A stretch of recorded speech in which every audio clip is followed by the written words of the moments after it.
미국의 가장 큰 문제는 아까도 말씀드렸던 것 중에 하나가 실패를 포용하지 못하는 사회, 그리고 양극화된 사회라고 생각해요. SNS가 더 그렇게 만드는 것도 부추기는 것도 있는 것 같아요. 좋아하는 것만 보이게 하고, 그리고 내가 좋아하는 것을 더 믿게 만드는. 그래서 반대쪽은 오히려 생각 안 하게끔 만드는 것들이 오히려 양극화를 부추기는 것 같고, 그게 좀 바람직한 방향은 저는 아닌 것 같아요.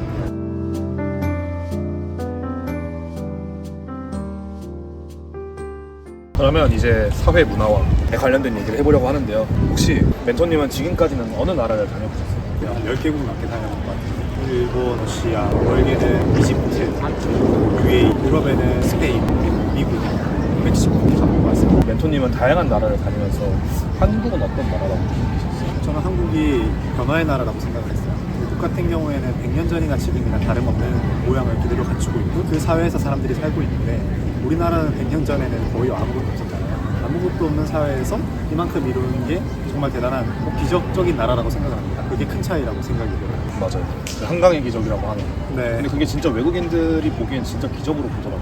맞아요. 네. 그래서 저는 이런 산업 사회를 이끈 선배님들에게 굉장한 존경심을 가지고 있습니다. 그러면은 혹시 이제 멘토님이 미국에서 생활을 하면서 진짜 세상은 넓구나라고 느꼈던 경험이 있으세요? 미국에서 생활하면서 저는 세상이 넓다라고 느꼈다기보다 미국에는 세계 글로벌의 천재들이 모인다라는 생각을 많이 느꼈던 것 같아요. 우리나라에서도 이런 유명한 세미나라든지 그런 엑스포라든지 열리면은 우리 국내의 최고의 권위자들이 모이잖아요. 근데 미국에서 제가 워싱턴 DC에 있었거든요. 거기에서 행사 열렸다 하면은 그 세계에서 유명한 사람들이 다 모여요. 그러다 보니까 와, 여기는 축구로 치면은 거의 프리미어리그다. 세계의 가장 우수한 플레이어들이 여기에서 경기를 하고 그들의 볼과 볼을 주고받구나. 그게 좀 차이점을 느꼈던 것 같고, 저도 언젠가는 이분들과 같이 어깨를 견주어서 우리나라 대표 선수로 워싱턴 DC에 있는 세계 유수의 기관에서 토론해보고 의견을 좀 나눠보고 싶다는 생각을 했습니다. 근데 저는 또 그 생각이 드는 게, 사실 저희가 아까 지방대와 서울대의 차이를 얘기하면서 사실 뭐 지금도 줌 같은 시설이 발달되긴 했지만 네. 그래도 그 오프라인의 지역의 특징과 특성 그리고 강세는 무시할 수는 없는 거예요. 네. 아무리 한국 서울에 다 모여있어도 워싱턴 DC, 실리콘밸리, 가까운 곳은 싱가포르 네. 같은 곳만 가봐도 확실히 그 인프라가 다르다는 게 느껴지는 게 있어요. 그러면은 또 궁금한 부분이, 미국 사회와 한국 사회의 가장 큰 차이는 뭐라고 느끼셨어요? 저는 미국은 다양성이 있고 그 다양성을 수용하기 위해서 시스템들을 계속 조정해 나가고 있다는 생각을 많이 해봤습니다. 그래서 예전 같은 경우에는 뭐 투표권부터 시작해서 미국에서도 우리 흑인이라든지 다양한 유색 인종에 대해서 그들을 포용하고 같이 사회 일원이 되기 위해서 노력하기 위해서 어떤 시스템들을 개선해야 될지에 대해서 고민하는 포럼도 제가 가봤고요. 갔을 때에 대해서 본인의 생각들에 대해서 자유롭게 토론하고 어떤 개선점에 대해서 도출하는 과정들이 저는 굉장히 성숙된 사회라고 생각을 많이 느꼈어요. 우리나라에서도 과연 그런 것들이 있을까요? 요즘에 사실 양극화가 심하잖아요. 그런 그 양극화를 해소하기 위해서 우리 사회는 어떠한 노력들을 하고 있을까? 어떠한 움직임이 있을까라고 봤을 때 체감되는 노력들이 잘 없는 것 같아요. 그냥 그대로 유지한, 흘러가는 대로 놔두고. 그래서 미국이랑 사회는 완성된 것처럼 보이지만 또 다른 완벽을 위해서 계속 변화하고 있다는 게 많이 느껴지지만은 우리는 그냥 흘러가는 대로 좀 방임하고 있지 않을까, 그런 생각이 좀 들었습니다. 너무 좋습니다. 그러면은 또 이제 이건 좀 디테일한 질문인데, 미국 학생들은 좀 보여지는 모습이 좀 더 여유롭고 자기 꿈을 찾아가고 자기가 좋아하는 걸 찾아가는데, 그런데 그게 처음에는 미국에서도 어떻게 보면 인터뷰 나오는 사람들은 UC 버클리, 뉴욕대학교, 보스턴대학교가 보통 돈 없는 사람들은 갈 수 없는 대학이라고 본인은 생각을 했고, 그래서 그 경제적인 여유가 만들어낸 환경 때문이라고 생각을 했지만, 직접 미국에 가보시니까 한인 미국 교회만 가봐도 한국에 있는 교회와는 차이가 있다고 느꼈고, 거기서 문화적 격차가 이런 분위기를 만들어내는 것인가 라는 생각이 들었어서, 많은 미국인들이 조금 더 여유롭고 본인의 길을 찾아가는 모습은 어디에서 비롯된다고 생각합니다. 잠깐 짧은 스토리 하나 말씀드리면은, 제가 서울대학교 대학원에 가기 전에 저 미국 대학원에 가고 싶었어요. 근데 아까 말씀드렸던 것처럼 이게 모든 지식들이 미국에 모이는 것들을 제가 느꼈고, 그들이 어떻게 축적하는지 배우기 위해서 미국에 가고 싶었거든요. 그래서 서부에 제가 UCLA라는 부문에서 학생들이 어떻게 지내는지, 어떤 생각으로 지내는지 좀 몇 명 인터뷰를 해봤었어요. 궁금해서 이 미국의 생활들은 어떻게 다른가. 그랬더니 그들은 사실 취업에 대해서 고민을 안 한대요. 지금도 그런지 모르겠지만, 그럼 너는 뭐를 해? 지금 나 학교에서 배우는 건데 뭐 이게 너무 재밌어가지고 거기에 지금 빠져서 나 열심히 노력하고 있어. 그리고 팀 프로젝트를 하고 있는데 팀 프로젝트가 너무 재밌고요. 너무 재밌어가지고 나는 지금 여기에 몰입하고 있지 다른 것들은 좀 별로 고민 안 해봤는데 취업 거면 그때 나중에 졸업하면 되는 거지. 그때 저는 고민했던 게 여기는 실업률이 없나? 그냥 너무 졸업하면 다 받아주니까 그런 건가? 네. 약간 그런 생각도 했던 것 같아요. 그래서 그게 아마 미국이라는 사회 생태계가 다양한 분야의 학생들을 수용할 수 있는 산업 인프라가 있기 때문에 그들이 굳이 취업에 대해서 모든 사람들이 한 곳을 다 바라보고 있지 않기 때문에 자연스럽게 분산돼서 그렇지 않을까라는 제 개인적인 생각을 하고 있고, 우리나라에서는 오히려 아까 전에 말씀드렸던 대로 짧은 그 틈으로 모든 사람들이 쏠리기 때문에 거기에서 뒤처지지 않기 위해서 그 문에 집중할 수밖에 없는 거예요. 내가 좋아하는 것들을 학교에서도 분명 공부하다 보면은 이것 좀 또 연구해보고 싶은데 이거는 학점이랑 관계가 없는 거야, 이거는 취업이랑 관계 없는 거야, 이러면 단절시킬 수밖에 없는 상황이에요. 그러다 보니까 초조하고 대외 활동, 공모전, 커리어 쌓기 팀 만들어서 하고, 그러다 보니까 미국과 우리와의 차이가 좀 생기지 않을까. 그래서 미국 학생들은 굳이 지금 내가 좋아하는 걸 쫓아가서 하더라도 취업할 때 나를 받아줄 수 있는 사회가 만들어져 있기 때문에 나는 그걸 지금 당장 고민 안 해도 된다. 근데 우리나라는 1학년 때부터 고민을 해야지 그래도 내가 갈 수 있는 데를 갈 수 있다, 이런 분위기의 차이점이 있지 않을까 생각을 합니다. 그래서 그 아까 전에 말씀드렸다시피 그 UCLA랑 그 남가주대학 USC에 갔을 때 학생들이 도서관에서도, 사실 저도 도서관 가는 거 좋아하거든요. 학생들이 무슨 공부를 하냐 궁금해요. 취업 공부라기보다 자기가 학문에 대해서 엄청 열심히 공부하고 있고, 그리고 잔디밭에서도 모여가지고 뭐 책 보는 친구도 있고, 제가 미국에 연구원 생활할 때도 도서관에서 저 연구를 좀 많이 했거든요. 좀 그런 느낌들을 많이 받아요. 그래서 이 친구들은 약간 취업을 위해서 한다라기보다 본인이 하고 싶은 학문적 탐구를 한다라는 좀 느낌을 많이 받았어요. 너무 좋습니다. 저도 근데 그 스탠퍼드 대학 학생을 인터뷰했었는데 수업을 가는 학생이 거의 없다더라고요. 그러니까 어느 정도냐면 수업 참여는 선택이고 출결은 절대 점수에 포함. 그러다 보니까 자율적으로 뭔가 해보고 싶은 것들을 하고 학생이 선택할 수 있게 기회를 주는 게 저는 좋은 것 같아요. 우리나라에서는 사실 고등학교 때 야자라든지 이렇게 끊임없이 학생들을 잡아두고 엉덩이로 앉아서 있게끔, 오히려 관리하기 쉽게끔 만들어서 자율성을 좀 없애는 교육을 받았더라면 앞으로는 좀 그런 거 없어야 되지 않을까 싶습니다. 근데 그게 더 관리하기 힘들어요. 맞아요. 그 관리하는 시스템들을 저는 우리 사회 인프라에 계시는 분들이 고민을 좀 해주셨으면 하는 바람입니다. 제가 인터뷰를 다니면서 들었던 말 중에 좀 와닿았던 건 좀 과감해질 때인 것 같아요. 지금 위험 없는 선택은 없습니다. 네. 한 번쯤은 과감해지면 그로부터 파생되는 게 있고. 과감해지려면은 저는 먼저 그 실패를 포용할 수 있는 사회가 됐으면 좋겠어요. 지금 우리나라에서도 아까 말씀드렸던 것처럼 마치 좋은 대학교 못하면 실패하는 것처럼 기업 내에서도 마찬가지예요. 기업 내에서도 사업 제한 이런 거 있잖아요. 실패할 거 있으면은 조심성이 있어서 제한을 잘 못해요. 왜냐면 그 실패하는 게 본인 타이틀로 따라올 거라고 생각하는 경향이 있거든요. 그게 쌓이고 쌓여서 결국에는 사회에도 영향을 미친다라는 생각을 많이 받았어요. 근데 그러다 보면은 도전하고 싶어하는 사람들이 입을 다물 수밖에 없거든요. 그러면은 그 과감하게 움직이고 싶은 사람들도 입을 함구하게 되면은 누가 과감하게 움직일 것인가? 그것들을 좀 포용할 수 있게끔 만약에 만들어줄 수 있을 때 실패하더라도 받아줄 수 있는 사회가 되면은 그런 좀 레디컬한 움직임도 나올 수 있지 않을까 생각합니다. 맞습니다. 사실 그래도 우리나라가 좋은 나라죠. 맞아요. 저희는 항상 네. 개선점을 바라보고 있고. 미국 시스템이 완벽하다고 저는 생각하지 않고 우리나라만의 저는 독자적인 시스템으로 좀 확장해서 나갔으면 좋겠어요. 경영이라든지 사회 시스템, 우리나라 캐릭터가 있으니까.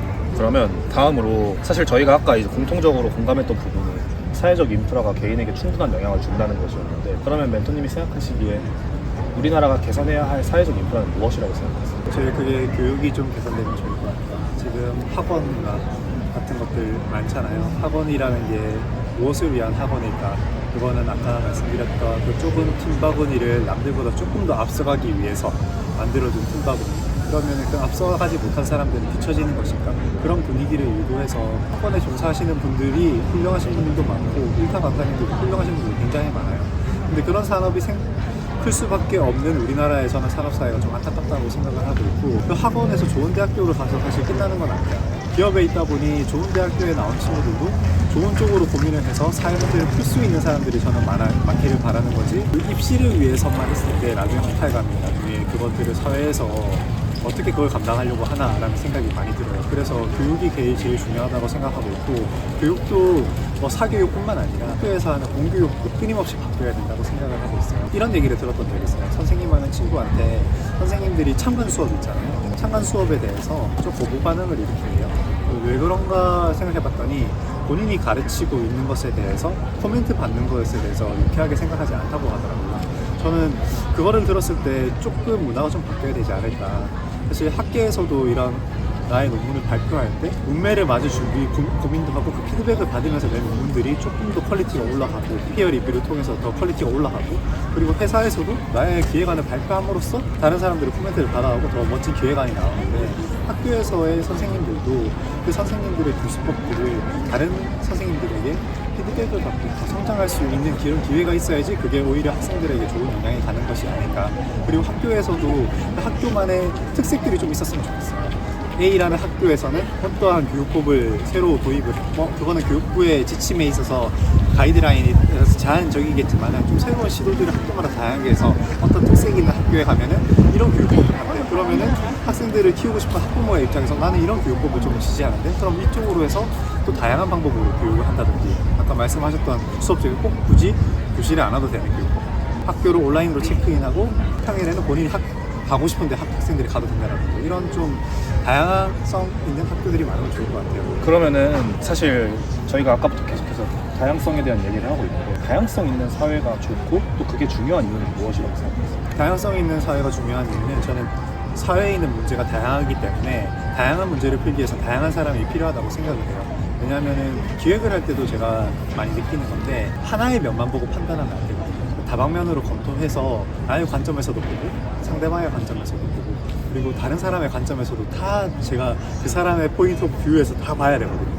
근데 제가 그 사람이 돼보지 않으면 그게 한계가 명확한 것 같아요. 제가 아무리 공부를 하더라도 경험해보지 못하면 모르는 것들이 있거든요. 그런데 만약에 똑같은 교육 과정을 받고 똑같은 사람, 자신의 개성을 죽이고 획일화된 사람들, 찍어낸 사람들이 많이 모여있으면 다른 것에 대해서 드러내고 싶지 않아 하는 것 같아요. 그래서 회사에서도 어떤 문제에 대해서 제시를 했을 때 누군가가 아이디어를 내면은 거기에 대해서 다른 의견은 못 가는 거예요. 그러면은 누군가가 잘못된 의사결정을 냈을 때 노라고 얘기하는 사람들이 사라져요. 그래서 다방면의 검토가 없이 한 사람의 시각으로 한 사람의 의사결정으로 잘못된 결과를 초래할 수 있다고 생각하고 저는 그래서 더더욱 다양성이 중요하다고 생각하고 그 다양성을 포용하는 시스템은 더 복잡하고 더 만들기 어렵다고 생각하고 더 많은 노력이 필요하다고 생각을 합니다. 그래야지 좀 더 나은 방향으로 갈 수 있지 않을까. 너무 좋습니다. 그러면은 그 다음 질문으로 혹시 미국에 살 때는 어디에서 거주를 하셨어요? 버지니아 서쪽에 알링턴 주라는 데 살았고 펜타곤 거의 바로 옆에 살았어요. 펜타곤에서 걸어서 10분 정도여서 치안은 엄청 좋았습니다. 그리고 워싱턴 DC에도 전철로 한 3정거장 그래서 위치는 참 좋았던 것 같아요. 그것도 저는 우리나라 정부에 감사하는 부분이 국비 장학생으로 제가 미국에 파견을 갔었거든요. 체류비도 지원이 나와서 그렇게 좀 부족함 없이 지낼 수 있었던 것 같습니다. 그러면은 그 안에서는 누구랑 같이 사셨어요? 그때 제가 미국에서 집을 구하는 거는 사실 학교에서 파견 연구원으로 갔지만 연구원이 직접 다 구해야 되는 시스템이었어요. 그래서 제가 갔을 때 저는 영어 공부하는 것도 주 목적의 하나였기 때문에 그 크래그 리스트라는 데가 있거든요. 그 게시판에서 쭉 리스트를 봐서 나의 영어 실력을 키우는데 가장 도움이 되는 집을 랭킹을 매겨서 봤어요. 그 중에서 미국인들만 사는 집들 그리고 젊은 사람들만 사는 집들 혹은 미국인 가족들 집에서 홈스테이 사는 집 제일 베스트는 미국인 어르신인데 혼자 사시는 곳이었다 했는데 제가 사는 곳은 미국인 어르신인데 혼자 사시는 집에서 살았어요. 너무 좋습니다. 그러면 멘토님이 미국에 가셨을 때 선진국이 왜 선진국이라고 불린다고 그런 부분에 있어 배운 점 혹은 느낀 점이 있으신가요? 저는 여러 가지 면들이 있겠지만 그 신용이라는 걸 많이 느꼈어요. 저도 몰랐지만 제가 미국인 할머니랑 같이 살았는데 할머니랑 약속을 할 때 저도 제 일정이 불확실하다 보니 내가 오후에 2시에서 한 3시쯤 올 것 같은데 그때쯤 만나? 이렇게 얘기했을 때 보통 한국에서는 그래 알겠다라고 하는 게 일반적인 분위기였거든요. 근데 갑자기 할머니가 저한테 재현 앉아봐봐 할 말이 있어. 너가 그렇게 2시에서 3시로 얘기하면은 너는 내 시간을 1시간 뺏어가는 거야 라고 말씀하시더라고요. 네가 지킬 수 있는 시간을 나한테 말해주는 게 너의 신용이야. 그래서 숫자에 대해서 얘기할 때는 미국에서는 굉장히 중요하게 얘기를 해야 돼. 그 숫자를 네가 지키는가 얼마나 잘 지키는가를 알아야 되고 네가 가볍게 숫자를 얘기하는 순간 너에 대한 신뢰는 깨져. 우리 미국이라는 사회가 신용으로 이루어져 있기 때문에 너가 사회생활을 할 때 그 숫자를 잘 지켜 이렇게 얘기를 하더라고요. 근데 제가 후진국에서 지내봤을 때 거기에서는 기약이 없어요. 내일 오후쯤 만나. 오후쯤 만나는데 몇 시인지도 모르고 그냥 연락이 언제 올지도 몰라요. 그러다 보니까 저의 시간이 오후가 온전히 날아가게 되는 거예요. 근데 그게 만약에 산업사회에서 봤을 때 미팅을 할 때도 보면은 그 시간에 대해서 좀 뭐랄까 전문적인 기업들 그리고 그 회사의 실적이 잘 나는 기업들은 그게 좀 더 칼 같은 거예요. 미팅 날짜에 대해서 시간에 대해서 철저하게 짚고 고객의 시간을 소중하게 여기고 근데 그렇지 않은 기업에 대해서는 아니 이 정도는 괜찮겠지 뭐 그렇게 용납해 주겠지. 그러다 보니까 사실 그 신용하는 신뢰 사회 속에서는 들어가기 힘든 것 같다. 저는 그때 이제 미국에서 그 할머니가 하는 말을 듣고 내가 숫자에 대해서 얘기할 때 내가 감각적으로 얘기하는 게 아니라 내가 확실하게 알고 얘기를 해야겠다. 근데 그 경험을 듣고 회사 생활을 해볼 때 느꼈을 때 설계를 할 때 도서를 내잖아요. 숫자가 대략 얼마에서 얼마예요? 매출은 대략 얼마에서 얼마 날 것 같아요? 라고 말하는 사람과 이번 매출은 딱 얼마 숫자를 찍어서 내는 사람이 다름이 보이더라고요. 찍어서 내는 사람들은 상대방에 대해서 궁금증을 미리 이해하고 본인이 스터디에서 확실한 정보를 전달하는 반면에 숫자를 이렇게 명확하게 불명확하게 전달하는 사람은 좀 대충 이래도 되겠지 하는 습성이 있었던 것 같아요. 그래서 선진국이라 하면은 그렇게 조금 더 상대방을 위해서 커뮤니케이션하기 위해서 숫자에 대해서 좀 더 지키는 사람들이 더 많은 사회이지 않을까라고 생각을 하게 됐습니다. 좋습니다. 그러면은 혹시 이제 멘토님이 타지 생활을 해보고 싶지만 고민이 많은 사람들에게 해주고 싶은 말이 있으세요? 타지 생활 저도 뭐 길게는 안 해봤지만 필리핀에서 한 6개월 정도 그리고 미국에서 1년 정도 해봤는데 불편한 게 오히려 많이 배우는 것 같아요.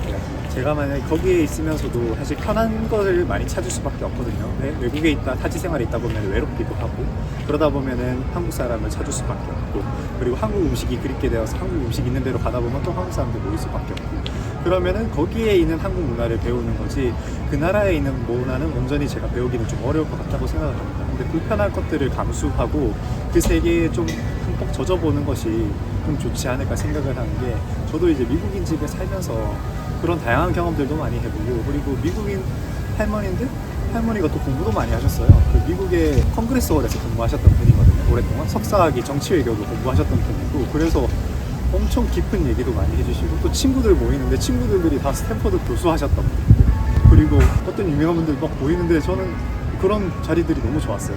제가 만약에 한국인들이랑 많이 모였으면 그때도 물론 좋았겠죠. 미국에서 그 유명하신 한국인들이 모여서 같이 얘기 나누고 네트워킹도 할 수 있었겠지만은 저는 거기에 미국에 갔으니 그 미국에 있는 그 커뮤니티에서 그 할머니와 같이 미국 생활처럼 지내본 시간이 오히려 저는 많이 배웠던 것 같습니다. 불편함을 감수하는 것을 저는 추천드리고 싶습니다. 좋습니다.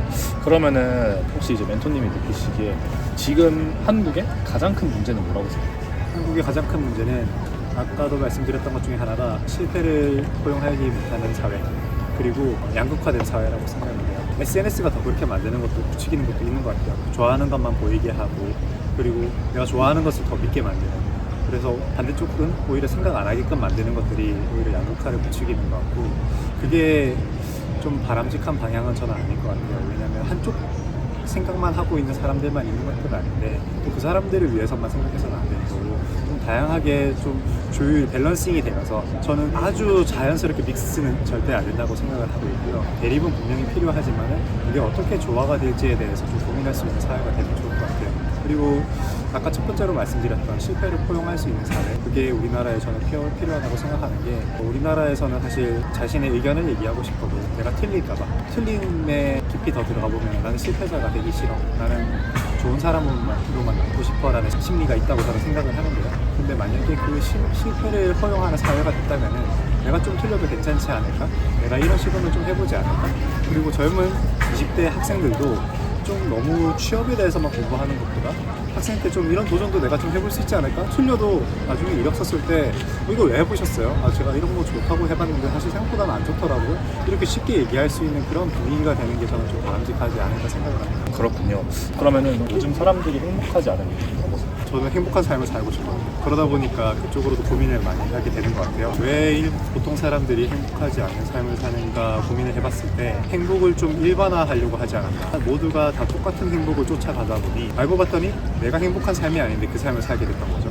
그러다 보니 그 위치에 다다랐을 때도 자기에 맞지 않은 옷을 입다 보니 행복하지 않았을 것 같다라는 생각이 들어요. 그래서 저는 행복은 일반화가 아니라 자기만의 행복을 찾아가는 게 제일 중요하다고 생각합니다. 그러면은 멘토님이 생각하시는 행복은 어떤 거라고 생각하세요? 행복은 그냥 주변에 자기와 같이 함께 있을 수 있는 사람들이 있는 것, 그 함께 있을 수 있는 사람들이 나와 같은 곳을 바라보는 사람들이 있는 것이라고 생각해요. 가령 집에서 나와 나의 와이프가 같은 곳을 바라보고 있는지라든지, 그리고 내가 직장 생활을 할 때 같은 동료들, 그리고 내가 속한 조직이 나와 같은 곳을 바라보고 있고 내가 고민하는 것을 같이 토론할 수 있는 사람들과 있는 게 행복하지 않을까 생각합니다. 그러면은 실제로 개개인들이 사회의 영향을 받아서 본인의 행복을 정해야 한다고 느껴지시나요? 저도 그 고민이 그 부분 진짜 많은 부분인데, 행복에 대해 생각했을 때 사람들이 어렸을 때부터 교육받을 때 성공이 곧 행복이다 이렇게 생각을 많이 하는 것 같아요. 근데 그 성공이 무엇이냐라고 정리해봤을 때도 그냥 국내에서는 대기업 가고 좋은 대학교 나오고